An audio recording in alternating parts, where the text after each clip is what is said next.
Zétéo, c'est chaque semaine un témoignage ou un enseignement, celui d'un témoin, d'un laïc ou d'un religieux, d'une personne qui s'est engagée avec passion à suivre le Christ, une personne qui apporte un message, qui répond à ceux qui traversent les épreuves, ceux qui souffrent, ceux qui doutent de Dieu ou du vide, ceux qui cherchent la vérité, la sagesse et l'amour, dans les religions et les sagesses. Bref, c'est chacun d'entre nous, chrétiens ou athées, ou d'une autre religion, qui ignorons si souvent que l'amour absolu et divin existe, qu'il est très proche, qu'il est incarné en la personne du Christ, celui qui est à la fois Dieu et homme, celui qui est au cœur de notre cœur, qui nous connaît mieux que nous-mêmes et qui nous attend tout le temps.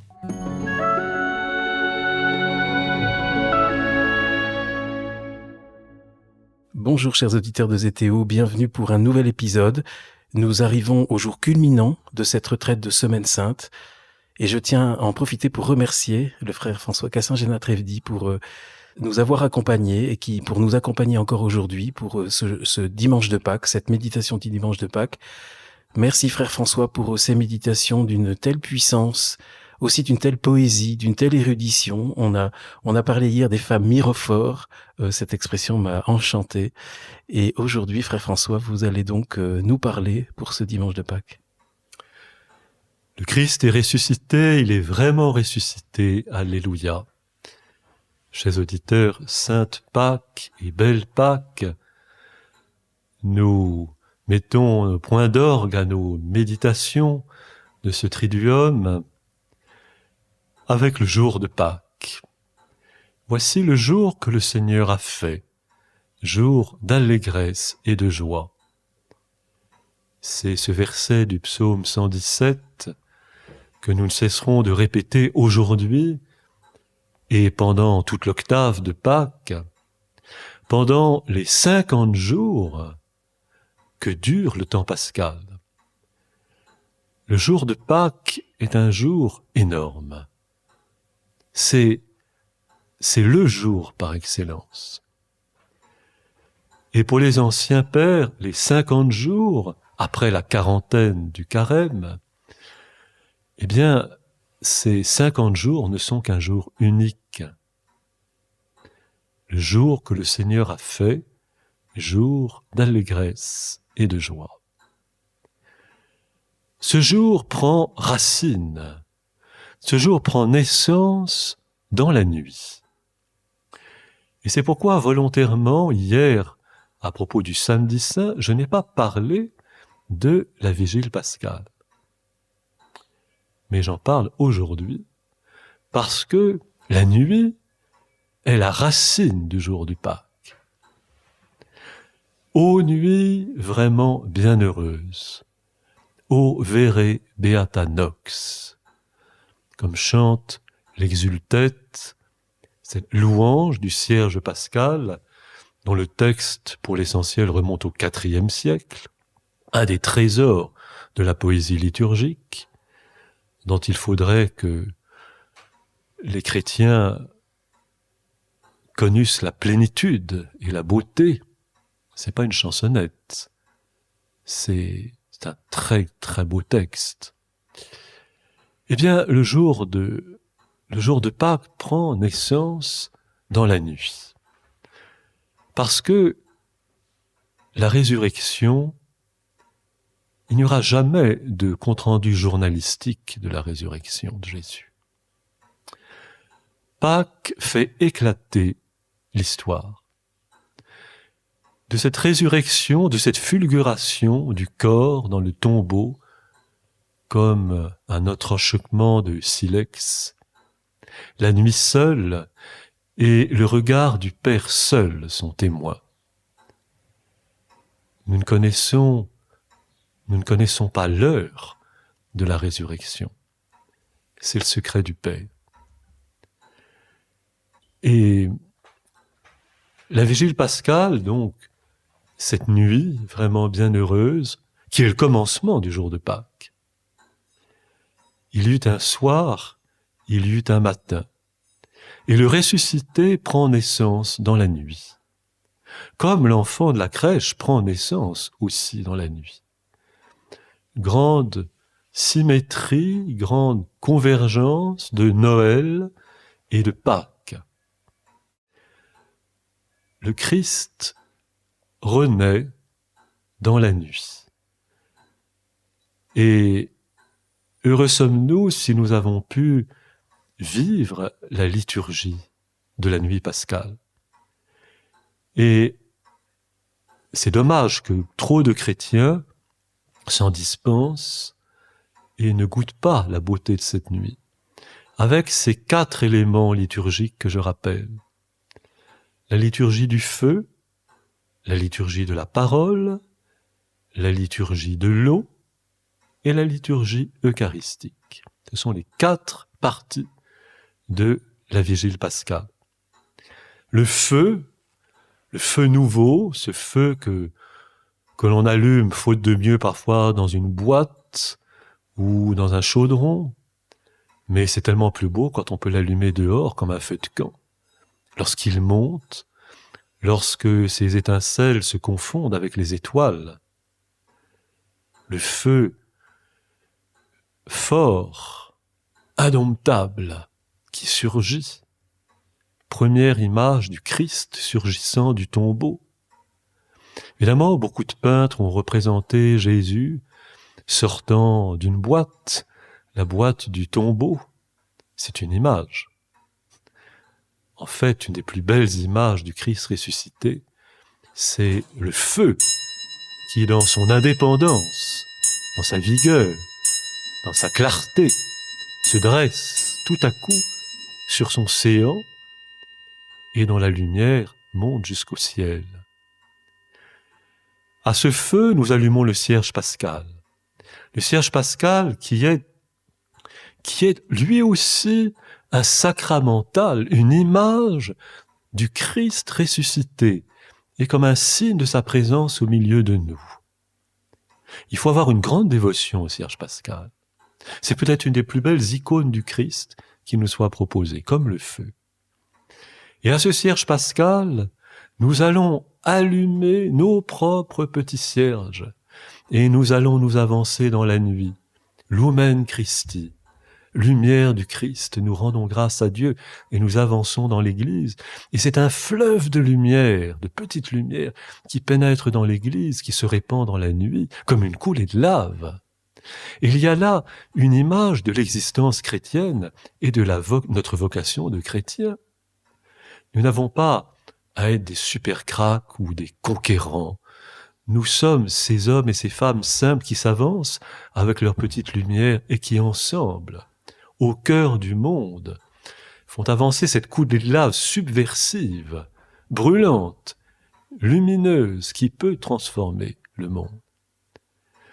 Ensuite, il y a la liturgie de la parole. La parole, les textes, les 12 lectures de la Vigile pascale, c'est rare qu'on les lise toutes, en commençant par la Genèse.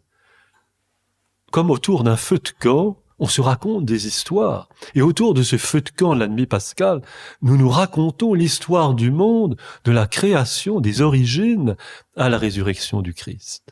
En passant par le passage de la mer Rouge, en passant par les textes, le sacrifice d'Abraham, en passant par les textes des prophètes. Et puis, il y a l'évangile de la résurrection, le Gloria, les cloches, et puis la liturgie baptismale, puisque la nuit pascale est le renouvellement des promesses de notre baptême et nous plonge à nouveau dans notre baptême, et pour certains les plonge pour la première fois dans l'eau baptismale, puisque la nuit pascale est un moment privilégié pour le baptême des adultes ou des petits-enfants. Et ensuite, nous partageons dans la joie l'Eucharistie, le pain, le feu, la parole, l'eau et le pain, des fondamentaux de notre vie chrétienne, de notre vie courante, de notre vie spirituelle. Alors ce jour de Pâques, il a quelque chose qui n'est pas comme les autres, comme le jour de Noël. Et quand on le passe, on sent qu'il y a quelque chose en lui, quelque chose dans l'air lui-même, dans la nature elle-même. Tout est endimanché aujourd'hui. Même si la date de Pâques est un peu précoce, comme cette année, et si l'hiver combat avec le printemps, Ecce renascentis testatur gratia mundi. Très beau poème de Venance Fortuna, un poète latin chrétien du VIe siècle, 5e, 6e siècle, qui a composé un magnifique poème pour saluer le jour de Pâques. Salve festa dies. Salut, jour de fête. Il nous dit, voici qu'en ce jour, la grâce du monde qui renaît, le printemps, rend témoignage à la résurrection. J'ai traduit il y a 2 décennies ou 3 les hymnes pascals de saint Éphrem de Nisib, un père de l'Église du IVe siècle, syriaque, qui a écrit des hymnes magnifiques. Des hymnes sur les azymes, sur la scène du Christ, des hymnes sur la passion, et des hymnes pascals.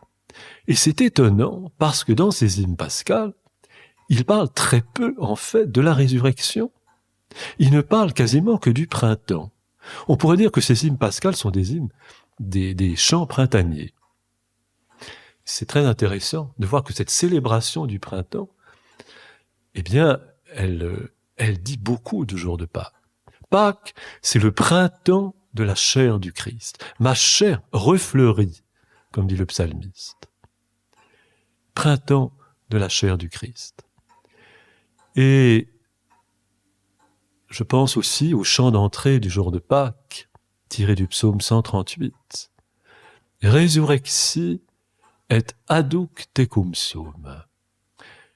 Je suis ressuscité et je suis encore avec toi. La traduction plus officielle dont nous avons davantage l'habitude, c'est que je me lève, que je me couche, tu es là, psaume 138. Mais en latin, c'est resurrexi, je me lève. Et bien sûr, ça fait penser à la résurrection. Et ces paroles, elles sont dans la bouche du Christ lui-même. Je me suis levé, il dit cela à son Père, je me suis levé et je suis encore avec toi. J'aime bien prendre la comparaison de l'opération chirurgicale avec une anesthésie complète. Lorsqu'on se réveille d'une anesthésie complète, ce sentiment de la joie de retrouver la vie, cette gratitude pour le simple fait de revenir à la vie. Alors bien sûr, la résurrection de Jésus n'est pas une réanimation, mais ce « je suis ressuscité, je me suis levé et je suis encore avec toi ». Jésus a passé par l'anéantissement de la mort. Et il se réveille mystérieusement et il découvre que ce Père, entre les mains duquel il a remis son esprit, que ce Père est toujours là. Et que de l'autre côté de la mort, eh bien, ce Père est là et lui tient la main. Tu as mis la main sur moi. Posuisti super me manum tuam. Je vous conseille d'écouter ce très bel introïde du jour de Pâques, qui dit l'essentiel du mystère. Alors Pâques, la résurrection de la chair, quel mystère, quel mystère. Ne nous hâtons pas de matérialiser les choses. Et c'est là que les évangiles sont tellement éclairants pour nous. Jésus ressuscité ne s'est pas montré à Pilate, à Hérode. Il s'est montré, il s'est manifesté, il a été vu, comme dit l'Évangile, par des amis qui le précédaient, parce qu'il les précédait en Galilée. Il a été vu par des amis, par des intimes. Et toute cette semaine de Pâques, nous aurons le temps d'écouter ces évangiles qui nous racontent quoi, essentiellement? Des rencontres. Des rencontres avec le ressuscité. La manifestation du ressuscité, elle est dans les rencontres. Jésus va rencontrer, eh bien, Marie-Madeleine, Rabbouni. Il va rencontrer les disciples d'Emmaüs. Notre cœur n'était-il pas tout brûlant lorsqu'il nous expliquait les Écritures? Il va rencontrer Thomas. Mets ta main dans mon côté. Il va rencontrer les 12. Il va rencontrer Paul sur le chemin de Damas. Je suis Jésus que tu persécutes. Et il rencontre, figurez-vous, chacun de nous. Chacun de nous est appelé à rencontrer le ressuscité, à le rencontrer dans nos rencontres humaines, à le rencontrer dans nos rencontres sacramentelles, à le rencontrer dans la lecture de la parole de Dieu, à le rencontrer dans la prière liturgique, à le rencontrer dans la célébration de l'Eucharistie en communauté, à le rencontrer dans tout moment de pardon, de réconciliation, le rencontrer lui. Et c'est là que nous percevons qu'il est vivant. Cette résurrection qui est mystérieuse, qui est intérieure, qui n'est pas du tout triomphaliste. Il s'agit pour nous de participer à la vie du grand vivant. Et c'est dans la mesure où notre cœur s'ouvre d'une manière lumineuse, avec tendresse, avec simplicité, que le Christ ressuscité, la présence du ressuscité, va pouvoir nous apparaître à chacun de nous aussi. Ce que dit Paul dans l'Épître aux Corinthiens, il dit « Il est apparu à Simon, il est apparu à Jacques, il est apparu à plus de 500 frères, et finalement, il est apparu à moi, comme un avorton. » Chacun de nous pourrait reprendre ces paroles de Paul. Il est apparu à moi aussi, comme le plus petit, comme le plus indigne. Faisons en sorte de rencontrer le ressuscité, pour pouvoir lui dire nous aussi « Rabbouni », maître, et nous entendre appeler chacun de nous par notre nom, par notre petit nom. Comme il appelle Marie, Marie, elle répond Rabbouni. Le Christ aussi appelle chacun de nous en son fort interne par son nom, dont lui seul a le secret.